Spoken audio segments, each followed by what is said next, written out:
제가 자본주의에 관심을 가진 건 고등학교 1학년 때부터였어요. 그때는 그냥 난 젊고 시간도 많으니까 뭐든 할 수는 있겠지? 라는 생각을 갖고 있었었죠. 그런데 사업자를 내고 직접 사업을 시작하다 보니까 현실은 좀 더 복잡하다는 걸 깨달았습니다. 그래서 오늘은 다시 돌아보는 시간으로 특히 우리 젠지분들이 자본주의에서 어떻게 또 살아남을 수 있는지 그 방법 한번 같이 이야기 나눠보도록 할게요. 먼저 이런 상상 해보신 적 있으신가요? 이번 생은 힘들어도 다음 생엔 부잣집에서 태어나면 되겠지? 근데 제가 생각했을 때는 그냥 빨리 현실을 직시하고 이번 생에서 내가 뭘 할 수 있을지에 대해서 고민하는 게 더 중요하다고 생각을 합니다. 우리가 다시 태어나는 걸 기다릴 수는 없잖아요. 그쵸? 결국 지금 우리가 가진 건 바로 시간과 선택뿐이에요. 저는 고등학교 1학년 때부터 자본주의 시스템에 대해서 관심 가져가면서 파보기 시작했었어요. 단순히 책만 본 게 아니라 실제로 온라인 셀러 활동을 하면서, 그러니까 실물 경제를 경험하면서 제 시간과 돈을 투자해 왔었죠. 잘 된 것도 있고 망한 것도 있어요.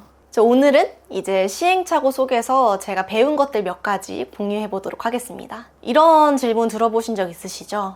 넌 꿈이 뭐야? 어릴 때는 의사, 과학자, 연예인, 유튜버 매일매일 바뀌죠. 근데 제가 진로를 한창 정할 시기에는 저는 어떤 직업 자체보다는 나 스스로가 중요시하는 가치는 무엇인가에 대해서 생각하게 되었어요. 그러면서 제가 알게 된 사실은 돈이 없이는 내 시간도 자유롭지 못하다는 거. 우리가 흔히 말하는 자유는 사실 일정한 경제적 조건 위에서만 가능한 거잖아요. 우리가 일을 한다는 건 결국 내 시간을 조각내 팔아서 보상을 받겠다는 겁니다. 그 대가를 받는 거죠. 회사원은 본인이 일하고 있는 그 기업에 시간을 팔고 보상을 받고요. 공무원은 국가에, 그리고 저 같은 자영업자는 시장에 제 시간을 팝니다. 근데 여기서 핵심은 내가 얼마나 효율적으로 시간을 팔고 있냐는 거예요. 예를 들어 내가 하루 8시간을 일하고 10만 원을 번다고 한다면 그 시간당 가치가 12만 원의 일을 택하는 게 더 낫겠죠. 우리는 선택을 할 때마다 무언가를 포기합니다. 그게 바로 기회비용이에요. 내가 만약에 공무원을 준비한다면 그동안 다른 걸 할 수가 없어요. 또 대기업에 들어가려면 준비 기간과 시간, 비용 어마어마하게 많이 들죠.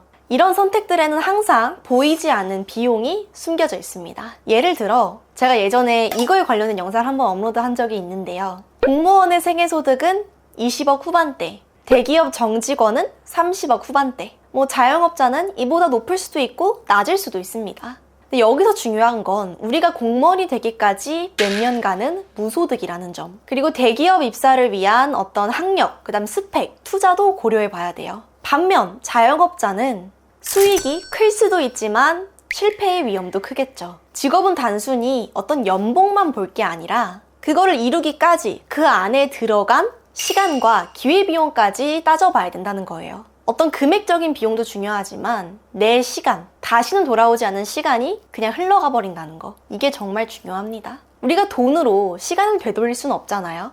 그쵸? 이건 정말 중요한 포인트예요. 학생 때 어떤 스펙을 쌓느라 보낸 시간, 사업 실패 후 다시 재기하는 시간, 이 모든 게 보이지 않는 비용입니다. 그러니 우리는 항상 시간을 효율적으로 쓸 수 있는 고민을 할 수밖에 없어요. 그리고 포기할 줄도 알아야 합니다. 우리가 모든 걸 가질 수는 없잖아요. 그래서 저는 자영업 활동을 하면서 돈이 무엇인지, 또 세상이 무엇인지, 사람이 무엇인지 배운 것 같아요. 특히 저와 비슷한 나이 또래 분들은 온라인으로 이런 것들을 경험하는 게 익숙할 것 같아요. 또 제가 어떤 자본주의 시스템에 관심을 가져가면서 공부했었던 계기는 바로 돈의 비밀이라는 책 때문이었습니다. 그 책을 읽고 내가 살고 있는 세상이 이런 세상이구나 라고 충격을 먹었었죠. 그래서 더 깊게 파보게 된 것 같아요.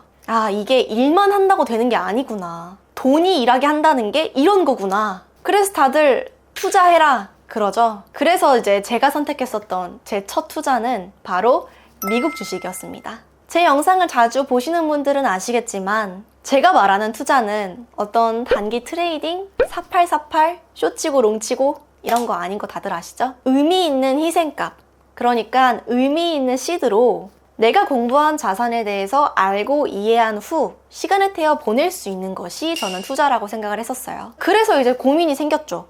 그러면 내가 공부하고 알아보고 시간을 태워 보낼 수 있는 자산이 뭐가 있을까? 그래서 나의 어떤 인생 베이스, 기반이 되는 투자 자산을 어떤 걸 선택해야 될까? 그런 고민을 하고 선택한 게 아까 말씀드렸었던 미국 주식입니다. 특히 ETF, S&P 500과 나스닥을 추종하는 ETF였어요. 제 고등학교 1학년 때 1차 목표는 바로 성인이 되기 전에 S&P 500과 나스닥에 3천만 원 투자하고 성인이 될 때 새로운 세상을 다시 시작한다는 마음가짐으로 시작해야겠다라는 게 제 목표였습니다. 왜 3천만 원이었을까요? 자, 첫 번째 이유는 내가 3년 동안 정말 미친 듯이 일을 하면 3천만 원은 모을 수 있을 거란 생각이 있었고, 두 번째 이유는 복리 계산기로 한번 가보겠습니다. 이거는 보면서 말씀드려야 되거든요. 네이버 복리 계산기로 가보겠습니다. 여기서 예금을 클릭한 후에 금액을 3천만 원으로 입력하시고 기간을 35년으로 선택을 해요. 왜냐하면 우리가 빠른 결심만 한다면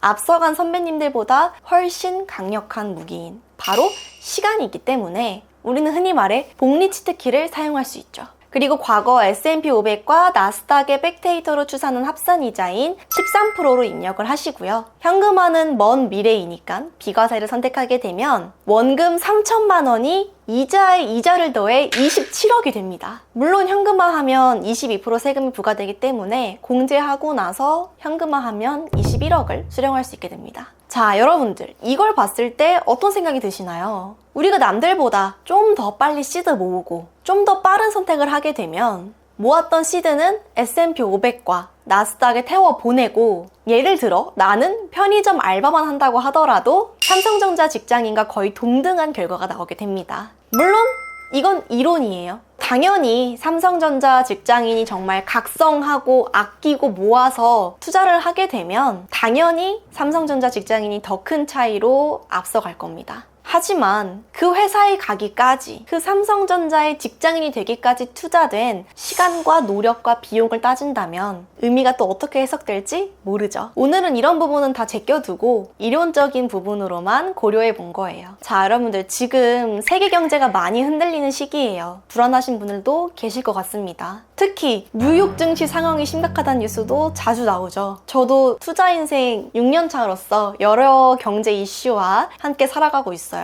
관세 전쟁을 지금 같이 겪고 있는 거예요. 그리고 또 걱정하시는 분들도 있죠.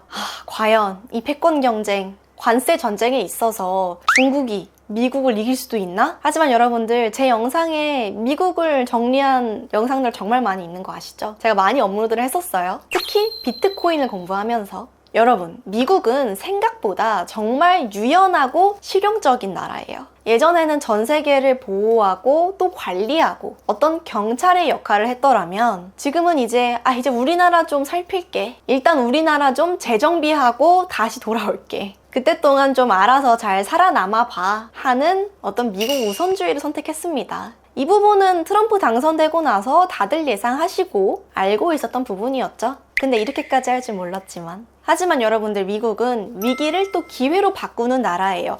필요하다면 완전히 판을 뒤바꿀 수도 있는 나라죠. 여러분들, 이걸 한번 가정해 볼게요. 만약에 여러분들이 부자라면, 진짜 슈퍼 리치라면 어디에 사시겠습니까? 베이징 대 뉴욕, 상하이 대 LA. 어디서 사실 건가요? 제가 다른 영상에서도 많이 언급을 했지만 저는 어떤 선택을 하든지 저한테 가장 소중한 가치는 바로 자유입니다. 여러분도 이번 기회에 미국이란 나라를 한 번 더 공부해보고 왜 미국이 저런 선택을 했을까? 또 지금의 관세 전쟁을 통해서 세계 경제에 좀 더 관심을 가져보고 공부해보는 그런 계기가 되셨으면 좋겠어요. 이 영상을 보는 모든 젠지 세대분들, 우리도 이 자본주의에서 살아남기 위한 전략을 함께 고민해봐요. 돈이 전부는 아니지만 돈이 있으면 삶의 선택지를 늘릴 수 있고 어떤 위기에 흔들리지 않는 안정감을 가질 수 있을 겁니다. 자, 오늘 영상도 시청해주셔서 너무 감사드리겠고요. 도움이 되셨다면 구독과 좋아요 부탁드리면서 저는 다음 영상으로 찾아오도록 하겠습니다. 여러분들 안녕.